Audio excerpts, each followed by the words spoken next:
యవనస్తుడు పేదరికంలోనే కష్టపడి చదువుకున్నాడు. కానీ ఉన్నతమైన చదువులు చదివాడు, ఉద్యోగం రాలేదు. ఉద్యోగ ప్రయత్నాలు చేస్తున్నాడు, చేసి అలసిపోయాడు.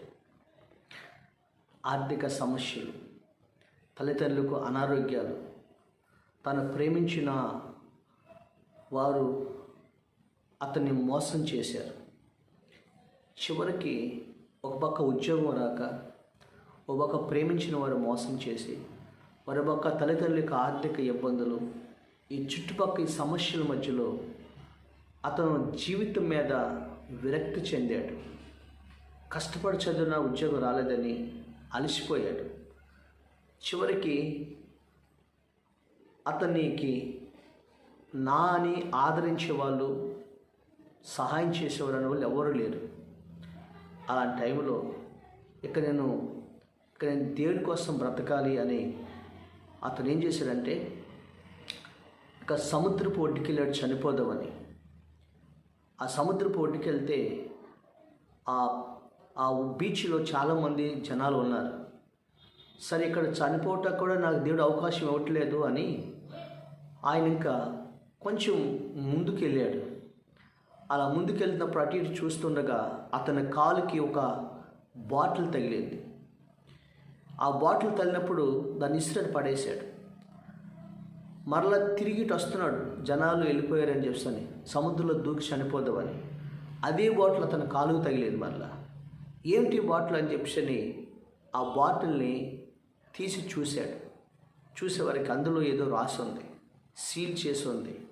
అప్పుడు ఆ బాటిల్ చీలు ఓపెన్ చేసి దాన్ని పగలగొట్టి దాంట్లో ఒక పేపర్ రాసి ఉంది. దాంట్లో ఒక డాక్యుమెంట్ రాసి ఉన్నాయి. ఈ అడ్రస్ తీసుకెళ్ళి ఈ స్లిప్, ఈ పేపర్ మీరు ఇవ్వండి అని చెప్పి రాసి ఉంది.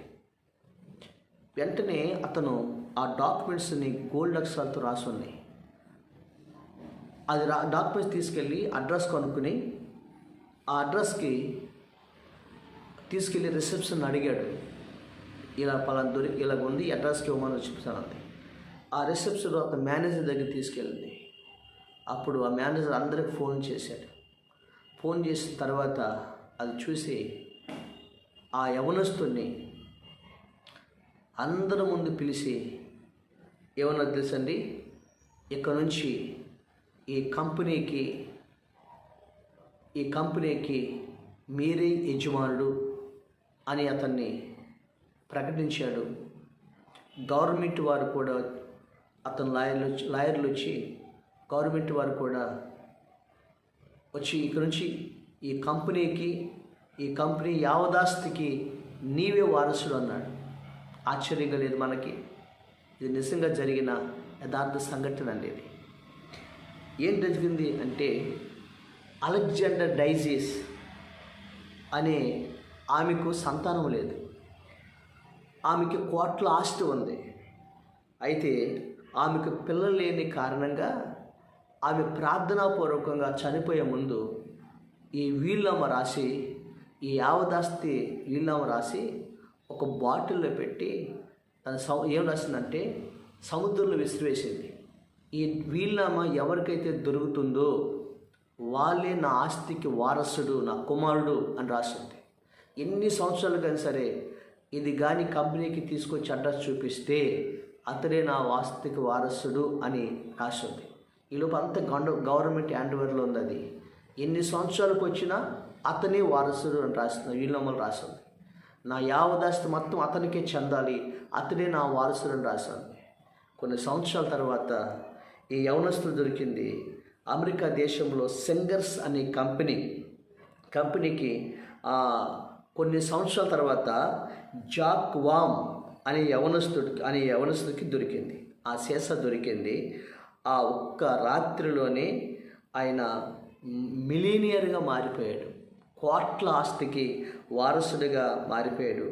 కేవలం అలెగ్జాండర్ డైజీస్ సెంగర్స్ కంపెనీకి ఆమె ఆ రాసిన వీలునామా ఈ యవనస్తుడికి దొరకటం కారణంగా జీవితం మీద విరక్తి చెంది సముద్రంలో పడి చనిపోదామని అతను వెళ్తున్నప్పుడు దేవుడు అతనికి దాసి ఉంచిన మేలును అతనికి దేవుడు అనుగ్రహించాడు.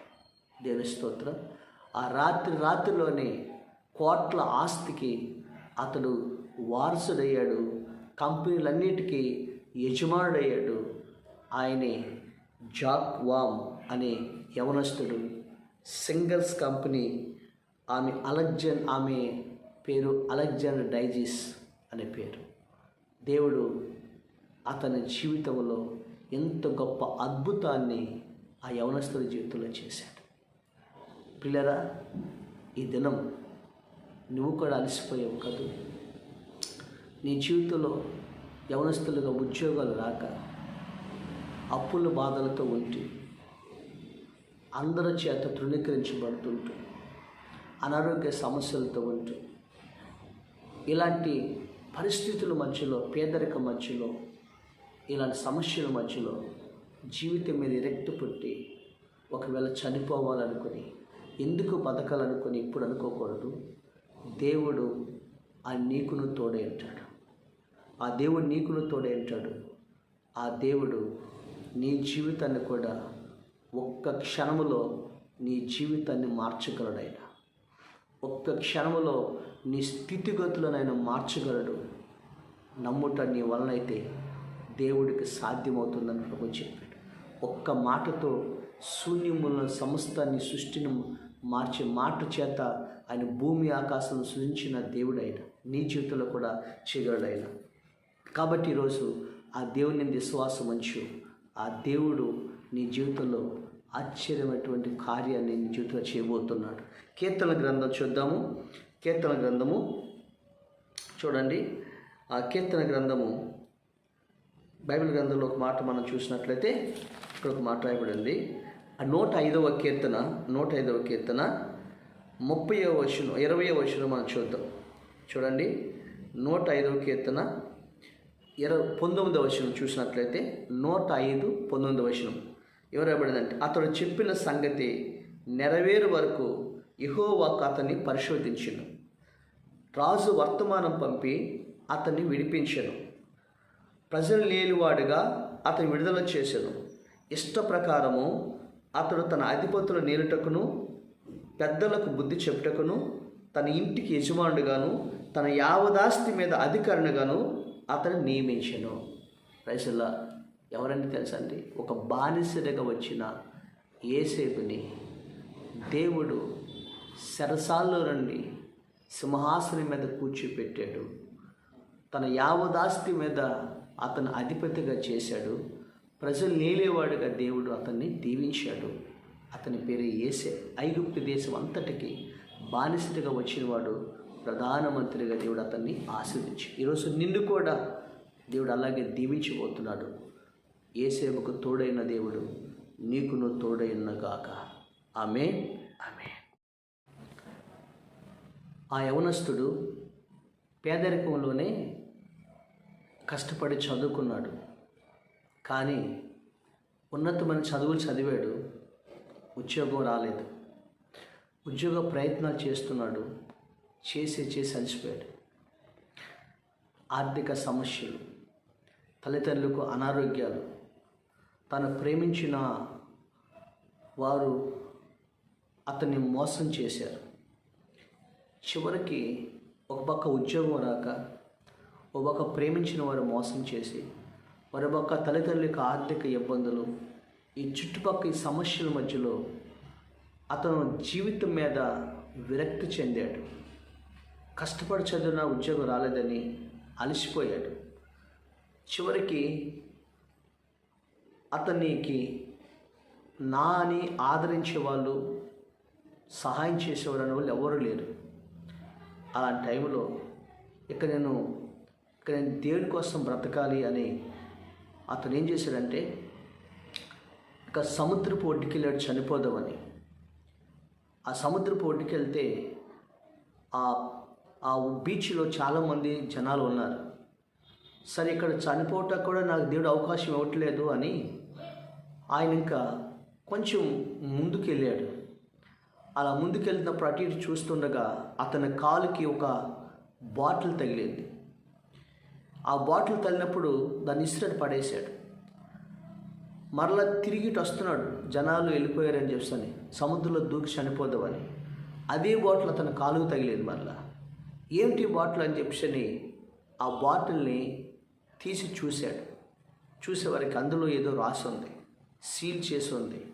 అప్పుడు ఆ బాటిల్ చీలు ఓపెన్ చేసి దాన్ని పగలగొట్టి దాంట్లో ఒక పేపర్ రాసి ఉంది. దాంట్లో ఒక డాక్యుమెంట్ రాసి ఉన్నాయి.